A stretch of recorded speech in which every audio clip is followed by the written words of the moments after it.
رسول اللہ صلی اللہ علیہ وسلم نے فرمایا جب مجھے معراج کرائی گئی میں کچھ ایسے لوگوں کے پاس سے گزرا جن کے ناخن تانبے کے تھے، وہ ان ناخنوں کے ساتھ اپنے چہروں کو نوچتے تھے،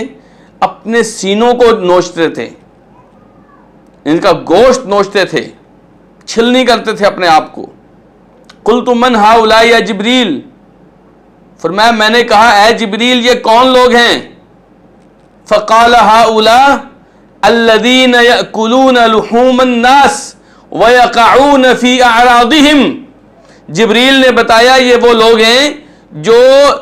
لوگوں کی گوشت کھاتے تھے، لوگوں کی عزتوں پہ حملہ کرتے تھے۔ کتنی میٹھی گفتگو لگتی ہے نا جب کسی کی غیبت ہو رہی ہوتی ہے، کتنا اچھا لگتا ہے نا جب کسی کے تذکرے ہو رہے ہوتے ہیں، جب کسی کے عیب بیان کر کے انسان اپنے آپ کو بڑا ثابت کرنے کی کوشش کر رہا ہوتا ہے۔ حالانکہ یاد رکھیے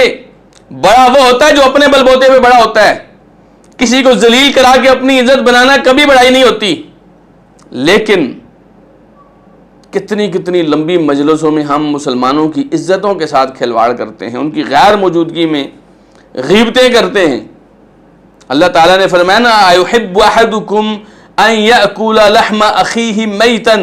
فَكَرِهْتُمُوهُ، تم میں سے کوئی یہ پسند کرے گا کہ اپنے مردہ بھائی کا گوشت کھائے؟ ناپسند ہوگا نا۔ تو بالکل ایسے ہی یہ جو ناپسند ہونے کے باوجود اپنے بھائیوں کا گوشت کھاتے تھے، جو عورتیں اپنی بہنوں کا گوشت نوچتی تھیں، ایک دوسرے کی غیبتیں، ایک دوسرے کی چغلیاں، ایک دوسرے کے نقائص، آپ کی مجلس میں مزہ آتا ہی نہیں تھا جب تک آپ کسی دوسرے کے برے تذکرے کر کر کے اس مجلس کو جوش نہ دلائیں۔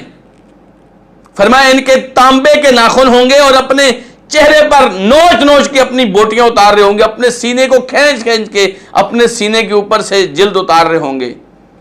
کیونکہ یہ لوگوں کی عزتوں کے ساتھ کھلواڑ کرتے تھے اور لوگوں کا گوشت کھایا کرتے تھے۔